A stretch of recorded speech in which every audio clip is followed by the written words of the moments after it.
Welcome, one and all, to this brand new episode of Fargonauts, where we are diving into Twin Peaks Fire Walk With Me. You mean firewank With me there? to do it, Bracha. Oh, You How can tell dare you. this is take two of this I intro. was ready. I was Um, ready to sweep it out from under you. yeah, if anybody wants to watch You Fire want Walk it? With We got Me it. as we talk about it or whatever else, it's on HBO Max or Max. That's where I'm going to be watching it tonight. So yeah, you can go It there. might also watch be it. on like Netflix or Hulu or something. I feel like I've seen it on another provider recently. Nice. Well, Provider. there's options Nice. for a lot of Yes. people. Yay. I am excited. This excites me deeply. Just a closer walk with fire. This is a closer. We're getting closer to the return by watching this. I This know. is like the step into Which, frankly, I'm most excited about. yeah, I because am too, but it's genuinely hard to get past the conceptualizing of it phase. Like I can think about the idea of us watching the return, but I'm not ready for the reality of us watching the return. Oh, dude, I'm so ready. I am as well, but some part of me is not. so yeah, after this, after we watch this and discuss it, we'll be taking some time to prepare ourselves mentally and physically, if needed, to watch the return. So yeah, join Dude, I us was born ready. when we discuss Go to- that. That'll be fun. Go to Walgreens, walk into the pharmacy, and just say, "Do you have like mental seatbelts that I can put on? Is there a way I can do that? Are there No. glasses that I can wear?" Take those fucking training wheels off, dude. Just go into it. Yeah. It'll Oh be, man. it'll be an Okay. event. It'll be a fun Just thing to experience it with both you guys. Be It'll old. be super fun. Like, Yeah. we're Be gonna. a whole ass hing dangle in there, dude. Just fucking woo. Well, do you remember how we were? What the fuck were we watching? Where we were all trying to restrain ourselves and not just be like, "Ooh, this and that and this," and pointing out every single little. We were watching Psych? Yeah. We were Psych watching episode? the Psych episode. Yep. I feel like we're gonna have to like restrain ourselves from not uttering things like, I'm not What? tipping balls. "What the fuck is happening? What?" Like we're gonna have to be like, "All right, guys, just." I Go know, along for the I know ride, it's dude. weird. Just let's keep going. What? Exactly. So we're gonna dive into the watch Fire Walk with Me now, and we'll come Fire back rank and with me now. we'll discuss it after we watch it. It's been a while since I've seen this. Is Me that- too. Yeah, a couple It's been a years at least. while. All right. Well, I'm hoping we can get into some Angelo Badalamenti scores and Oh, that's gonna come up in the credits, dude. Julie Cruz. I mean, Badalamenti. That's not going away. We may not get the Twin Peaks intro, but we have an opportunity for Eric to still grace us with his utterance of that name. Oh, yeah. all right. Well, here we go. We're going in. Diving in head first.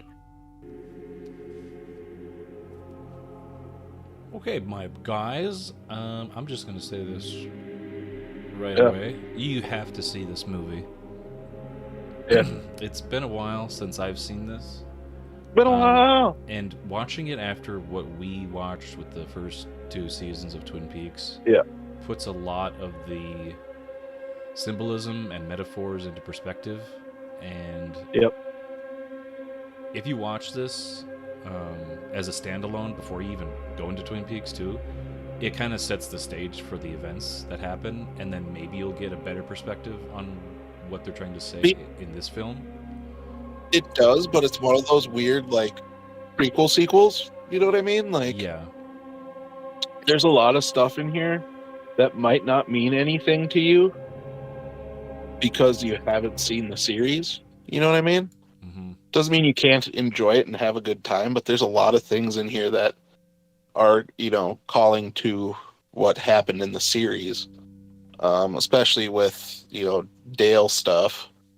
But I mean, you could. It could work the same way though, where it's like, oh, you got fucking, where like it's stuff that you see in there, and then it all of a sudden it makes sense after you watch the series. But like, I think personally, you could do it either way. But personally, to me, I think you get a lot more out of it if you had watched the series first. I'm leaning more towards that. But there is an aspect to it that kind of sets the stage of the events, but it kind of spoils a lot of the stuff too. Yeah. Oh yeah. That's going to happen. So like, you should watch this after you see the first 2 seasons. Yeah, I suppose too. Yeah, you kind of, it takes the whole like who killed Laura Palmer thing out of it. That whole aspect of it, yes, but that was the catalyst to get people like invested in the show. Right. And then Right. the subliminal things that were happening, like the metaphors and things like that. Did you guys think that the beginning of the movie with these 2 guys was kind of like a mirror of the intro to the first pilot episode of the first season, where like an FBI agent goes to the small town to investigate a murder, and then stumbles upon a sheriff's department and inspects the dead body and uncovers a letter.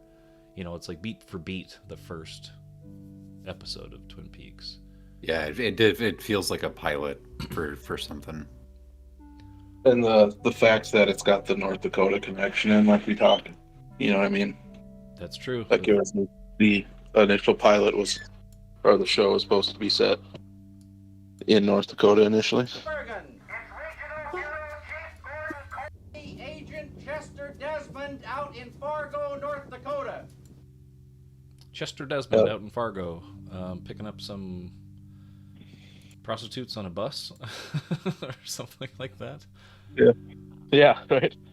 Out in the middle of Yeah, maybe the bus farmland? driver already had kids in his bus and then picked up some ladies of the night or something. Who knows? That's How do you know this? strange. Outside of the fact that they're just kind of in farmland, you can tell it's not Fargo. Also, look through those bus windows. There's a hill back there. That ain't Fargo. That ain't Fargo, son. Hey, Fargo. I'm sitting in Fargo right now. I Dude. don't see a There's tree no, line like that anywhere. I don't see shit, dude. There ain't no trees in this bitch. It's a prairie. All right, to get into the movie a little bit more. Yeah. That was kind of the inciting incident, was trying to convey like there's special agents out in the field that are investigating these particular murders and the blue rose kind of things that Gordon is investigating. Is that supposed to be like Project Blue Book type stuff or what? I would say maybe. Blue Rose investigations are just supposed to be things that are like, it's like the X-Files. It's like, yeah, they're the cases that the FBI technically is taking on, but they're just like, there's weird stuff in there. The thing with this segment too is it's almost like the inverse of how Twin Peaks goes. Like he shows up, the people aren't friendly. The sheriff's office doesn't want to work with them. The diner people aren't friendly and don't want to whatever. You know what I mean? Like it's almost the opposite of what happens in Twin Peaks with a similar situation. This is the moment here where Chester finds the ring in the what we're led to believe, or that we're later we find out that the occupants of this trailer was the old woman that got Meals on Wheels and her grandson. That was their trailer, and they left Baby a Lynch? message for Chester underneath. And the eerie thing is that he basically like disappears the second he reaches for the ring, and the ring becomes a big symbol, I would say, at the very end of the film too. And This is Baby Lynch was here? Yeah, they've rented this out twice, Harry Dean Stanton said. And then he disappears, and then we jump ahead. Then that's just done. And then he's just done. He's just done. bye. Segment out. Segment over. And then we jump right into Dale Cooper talking about stuff. And the second that Philip Jeffries shows up, things Well, just go Dale off starts the talking about his wall. dream and shit that is supposed to. He's worried his dream's gonna come true, or whatever. And then there he is, old D-Bows, David Bowie. He's just standing there. Well, it's funny because then Dale peels off right there, and then he goes, looks, and sees himself still standing there. Mm-hmm. Then Philip Jeffries walks by. So did Philip Jeffries go missing? Was that what happened? Yep. He went on a mission to Buenos Aires, disappeared, and then here at the Philadelphia field office, just like suddenly reappeared out of nowhere, and then very shortly after disappeared again. Says some shit about Judy or something. And Mm-hmm. I don't know what he's talking about. Did he get into the fucking lodge or some shit? Is he lodging too? Because there's this lodging effect right here. When we get the weird people, or did he just come across the spirits, or what? Okay, so to me, like from what I know about like secret history and extra stuff here, Yeah, Philip Jeffries was a FBI agent similar to Dale Cooper and Chet Desmond, etc., working on Blue Rose cases for Gordon Cole. right. With Gordon Cole, whatever. Went down to Buenos Aires. Maybe he had like a name written down of like Judy. Or like he knew about this thing to look into. Yeah, And in some way or another, that led to him like being in the middle of the lobby of his hotel in Buenos Aires and just getting fucking blipped out of existence. And then, I don't remember exactly how long, like maybe a year and a half, 2 years later, shows up randomly at the Philadelphia FBI field office, says all this weird cryptic shit. And this part in the movie when they're showing this stuff of like the lodge spirits above the convenience store, it's to me it's always been like he's like recounting what maybe, and it's just through like flashes or the nonsense that comes out of him, and that's how we the audience are seeing this. But what convenience store? Is it just something he said that they were above a convenience store or something? they don't say it in this. It was in season 2 of Twin Peaks, where Mike, when he was like not getting his drugs and he became, not the shoe salesman but Mike, he said something about like me and Bob and we were partners and doing stuff together. We lived above, how do you call it, a convenience store, and then it continues to come up. So it will return in the return. Yeah, it's in the return for sure. They feature. Yeah. Philip Jeffries is in the return too. Like it seems like he meddled with stuff that he wasn't ready for. Like as much as we could say the same thing about Dale, like he meddled with stuff that maybe he wasn't ready for, and the outcome of Dale was the outcome of Dale.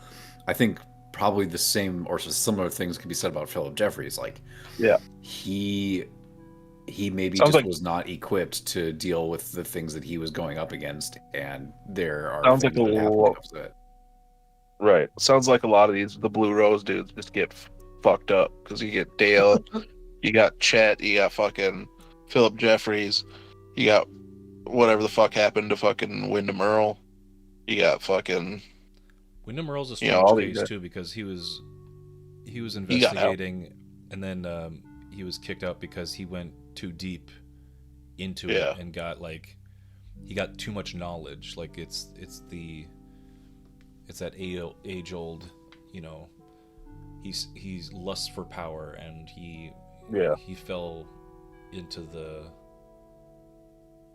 hypnotizing, allure of that power and what it can do, and then finding out even about the Black Lodge and what he perceives he can manipulate for himself.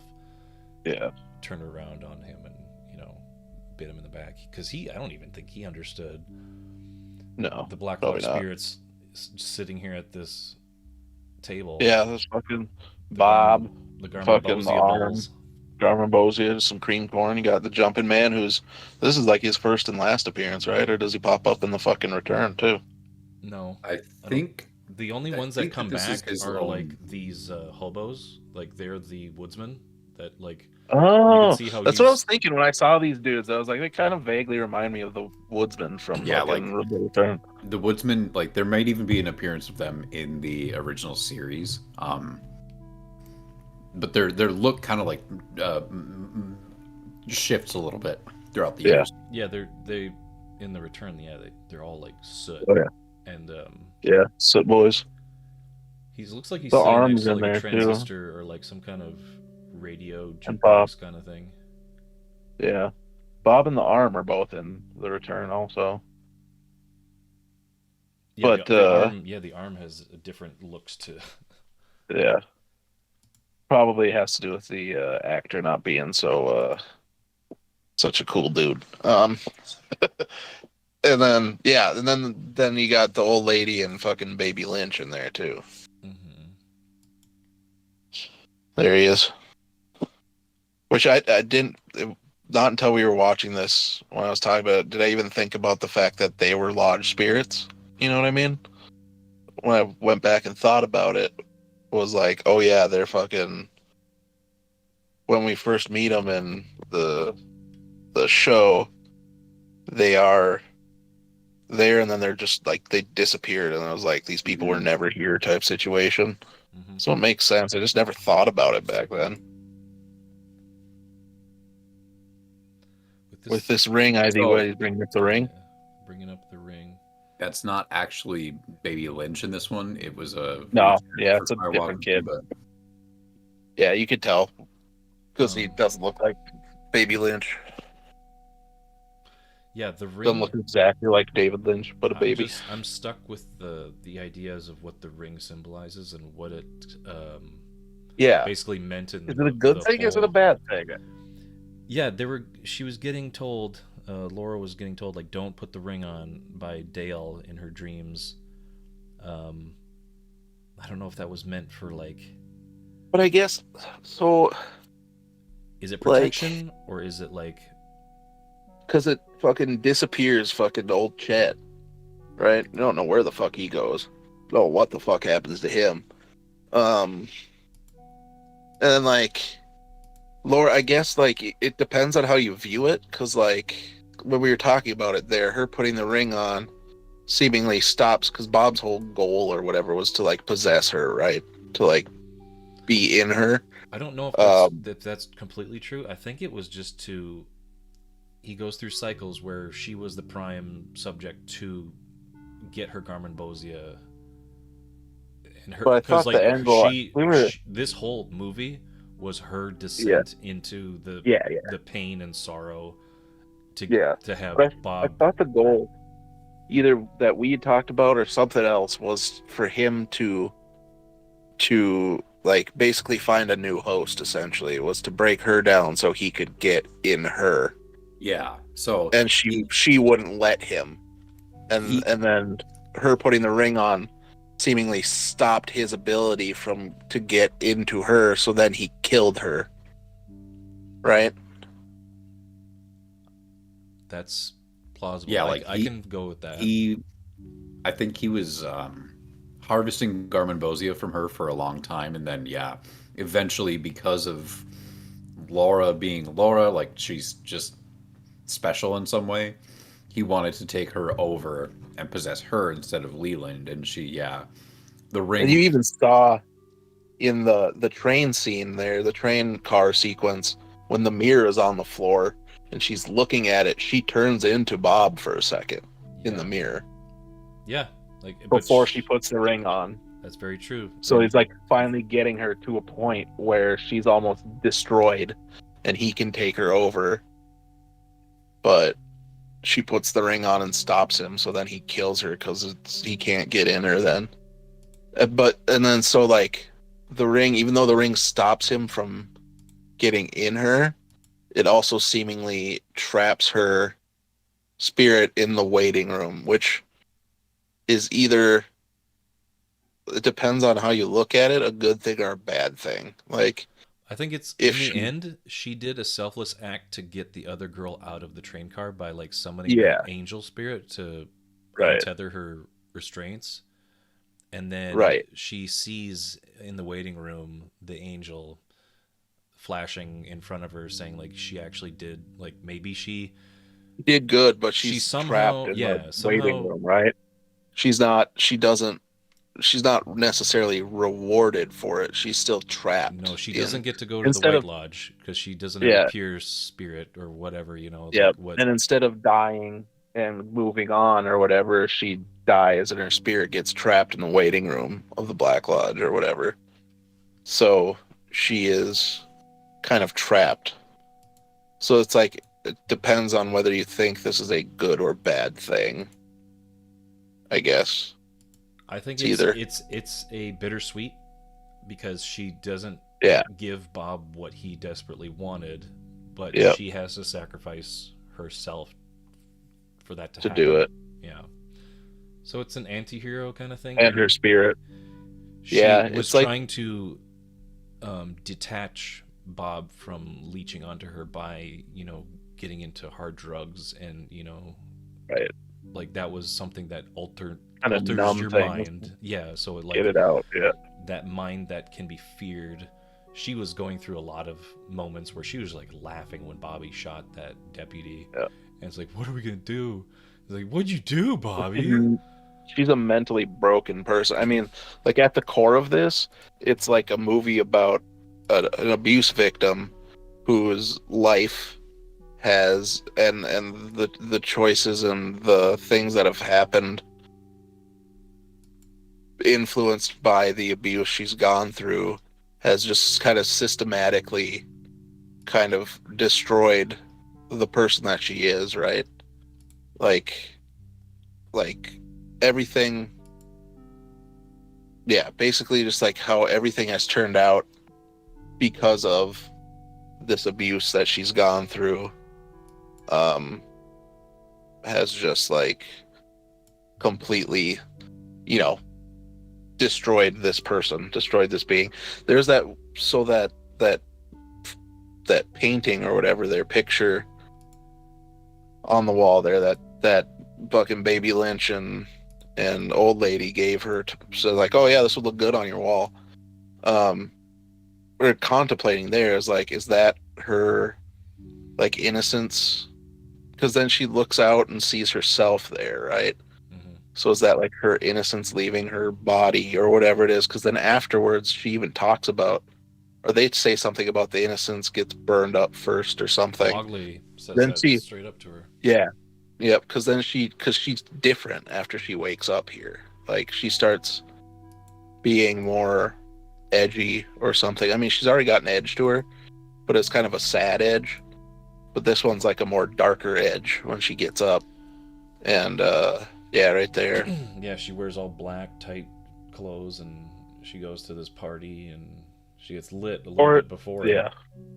Or it could just be that, you know, she's this whole thing, she's just breaking down even more as she's going mentally and emotionally and spiritually.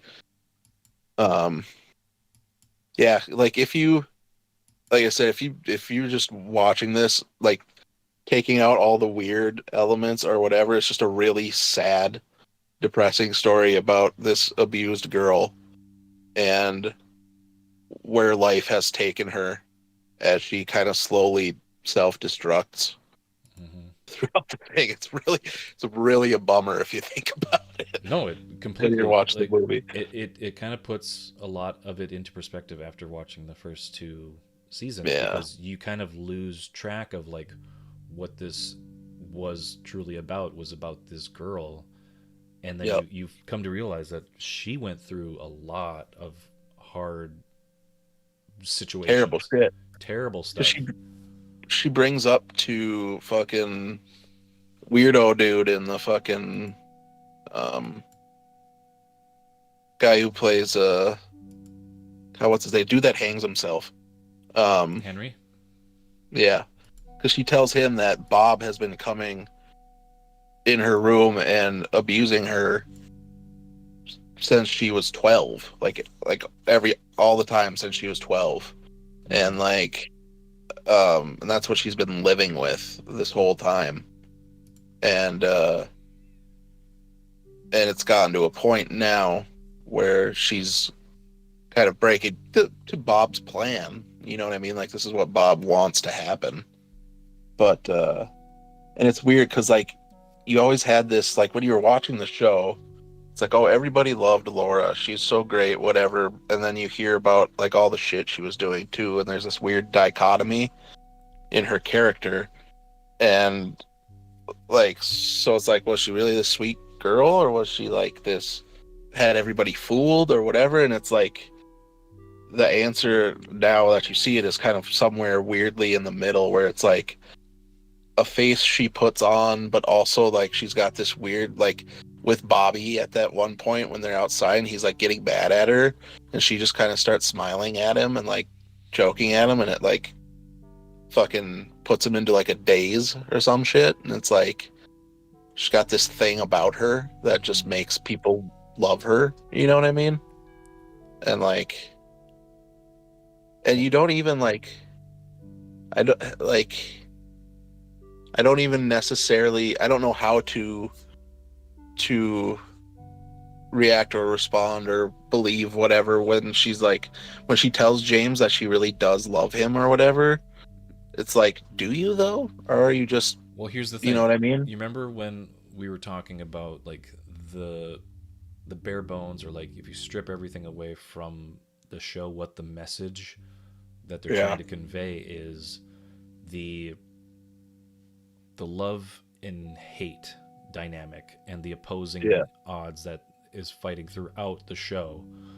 And I think the fear takes hold of her, so she tries to find these moments or these glimpses of love and happiness in her life. Like whenever she feels that tug of Bob around her, she'll latch onto the first person. It's usually a guy like Henry or Bobby or James, that she's like, I need love in my life. So she desperately tries to something that makes her feel grab something onto that love, no matter who it is, just so she can like ward off the fear that Bob is trying to like impose on her. So and not to there's be an like, aspect of that. not to be like armchair psychologist or whatever, or fucking whatever it's called, fucking like there's the whole thing too of people who are affected by abuse like that, who do kind of form attachments like that, or like haphazard attachments, or become too attached or latch on to multiple people, you know what I mean? Like it's a thing that happens too in kind of real life with people who have endured things like she has in this. So it also makes sense that way, I suppose. But yeah, the inappropriate response there too, that's also a sign of, obviously, of, you know, she got, well, she's fucked up on Being detached from reality. but being detached, mental issues that she's got going on. She's just so detaching from everything. Completely You know what I mean? Yeah. Just- Again, they are fucked up at that point, but still. Oh, look at this fucking 10-head piece of shit right there. Fucking dollar store Terminator. But yeah, it's this weird, like,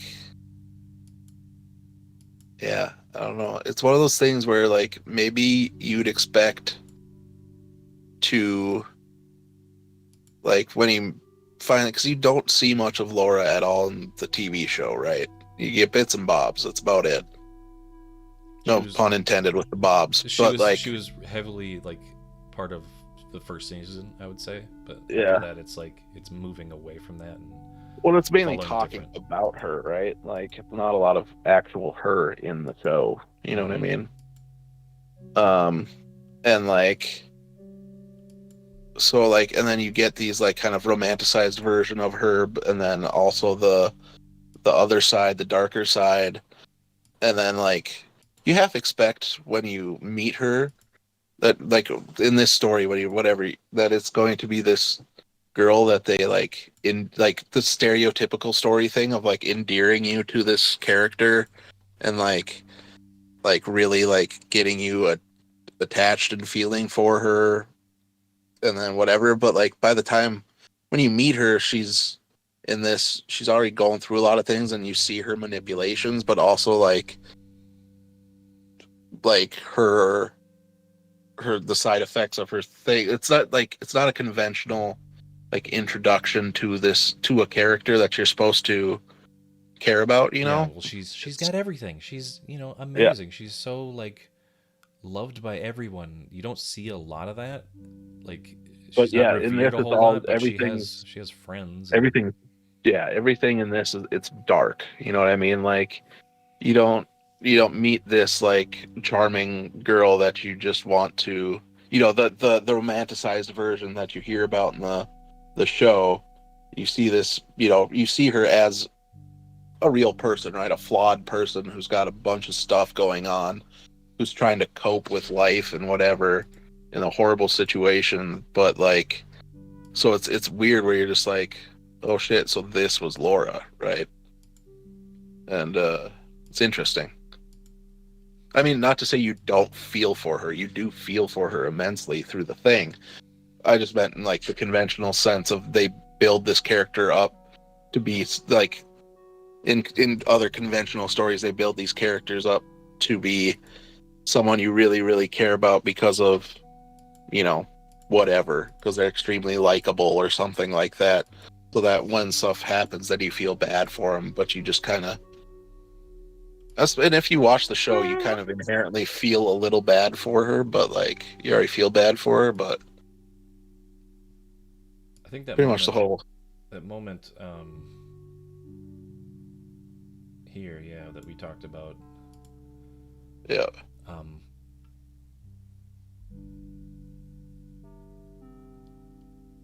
where she's just like this girl, I forgot her name again. Ronette. Ronette Pulaski. Pulaski. That's right. She's kind of just like, what is happening? What am I witnessing? Yeah. Yeah. There's some point, I don't know what point it is. Here it is. Here's the point where she turns into Bob in the fucking mirror. Mm-hmm. Like, I don't know. There's some point in this, like, because obviously, like, you feel like, Oh, she sees the angel. yeah, There you she do is. get the like, oof, this is rough, like feeling throughout. But like, there's some point towards the middle of this where, like, for me, like, where it's switched into like, God, I feel bad for her. You know what I mean? Like, I don't know when it happens, but there's some point in the middle of this where it goes like, ooh, this is rough, to like, damn, Yeah. this is getting dark and terrible, and I feel terrible for this person. Even in the show, when people are like, "Oh, you didn't really know Laura. She was into drugs and like she did all this crazy Right. stuff." There's some part of you that's maybe, at least for me, it feels always like, was she, or are you just like bitter about something that she did, Right. and now she's dead and you're speaking bad about her, or like we don't know really to Yeah. what extent. It's painted as Um, this like, oh, everyone thought she was this golden girl, but she was actually this troublemaker, and she was actually whatever. When in reality, it's a girl who was probably putting on a face that was going through some intense shit, and she wasn't being a troublemaker to be some badass. It was because she was dealing with shit, right? yeah, yeah, like there is Deeper than what you expect. a picture painted in the series which you definitely, I feel like, understand Laura to a degree in the series, but then this Yeah. gives you a whole different picture of like, nah, this is what she was going through, man. Yep. Yeah, you just get a kind of an idea of what she went through in there. And then in this, it's like, oh, this is almost even worse. You know what I mean? Like, this is worse than what you think she went through. She went through horrible things. Yeah. In the final moments of her life, she did a very Something very nice thing, noble. very like noble, beautiful thing for this other person, so that person Yeah. doesn't have to go through the same thing she did. Yeah. She gave this other girl a new lease on life, and she'll probably, Well, like until she dies. But Well, she gave her. Doesn't Ronette Pulaski end up dying? No, she's in the hospital for a long No, time. she's in the hospital for a while, and then we see her like out of the hospital and completely recovered for the most part. Swear to God, he ends up dying though. I could be wrong on that, but There's a moment where, yeah, Mike keeps visiting her, or figuring out what's going on with her. But, putting on this ring, I think there is something to that barrier of protection because it has that glyph or that the owl cave. that gives some protection or a, why is the arm saying with this ring I thee wed? Like Yeah, that is some kind of like that's something you say to somebody that's gonna be put into a position. Like you're not just Right. a girl anymore. You're becoming a bride. You're becoming a woman. You're Yeah, maybe all she's these other symbols. becoming betrothed to the lodge. You know what I mean? Yeah, well, it's just like it's an artifact that you get for access to a new part of your life or like a new aspect that's coming into your life that you're gonna have to be beholden to, and it's gonna be part of you.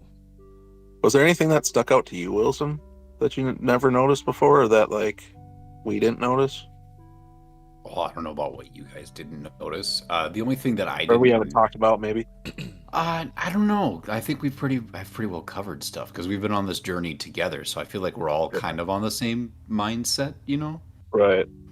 I just think that this really is, like you said, like this would not hit the same seeing this before the series. So I think it just is like so much to digest with like so little happening and not so little happening, but like I'm saying the time that this takes up compared to the series, this has so much less time to work with, and it still says so much. It says, And yeah, it says a lot. I think there's still a lot of like lingering things that might be there from the original series that could carry on into the return. Also, something I'm noticing for the first time right here in this frame is there's a electrical cord in the left-hand side of the frame, just past the metal Oh, yeah, I see that. lamp. There's like a black cord on the ground back there. There it is. Sloppy. There's things with electricity, and I mean, I'll just say briefly that David Lynch likes to tell stories with symbolism, and each small, if you think, minute detail could have a symbolism attachment to it. And electricity is a big thing, especially with the hissing of the static TV, at the very beginning of it, when the credits are like the rolling credits at the beginning, like that eventually so close up and you can barely tell the pixels or, the static that's happening. But you zoom out, it becomes the TV, and that hiss and that static gets interrupted by somebody just banging a sledgehammer or an axe into it. He likes to have these certain symbols that are kind of spread throughout his storytelling, and they could have some meaning, or some of them could be a deterrent or like a red herring that doesn't really matter. But I like to think a lot of his thought processes, like wood and having Twin Peaks being in a log mill, Logging. community and things like that, and The evils in the wood. animals having a big significance. Demons. The ghost woods, like even when we didn't talk about this in the series, but even the name or calling that area of the woods called the Ghost Woods, Yeah. that just hits the nail on the head right there. It's like, all right, there's ghosts in the wood. There's a lot of ghosts. The blue rose, like all these symbols, and it's a big indicator when the dancing lady, like the first major thing that happens is like Gordon talking about the dancing lady, and then Chester, this special agent, he latches onto every single detail that she dances. So David Lynch, as a director, is probably telling us that pay attention to all of these small symbols that are happening throughout this film, and you'll get more out of it. Just like this guy, he's like, all right, that's my aunt's sister's girl or whatever. She's my mother's sister's girl. Right. And she's doing all these weird things, and Kiefer's like, what's happening? I don't get this. But this other agent's just like, I know it, like exactly what I'm supposed to be picking up what he's putting down, because this is a Blue Rose case and it has a special significance. So every time I'm going into Twin Peaks or other David Lynch films, like Inland Empire or Mulholland Drive, I'm always following all these little details that he's spreading throughout, because they might mean something in the long run. So much of that in this. The last shot being Dale. I mean, Dale wasn't in this a whole lot because it was a story about Laura and her demise. Yeah. But leaving this shot here with her and Dale, it means a whole lot, because she's a new person. She's transformed into the version that we see Dale interact with in the waiting room. And she's just, now realizing this is her new life now in this waiting room. Until the return, I'll say that. Right. And we leave, the last shots are with her, the angel, and Dale. I think that's just kind of poetic and nice.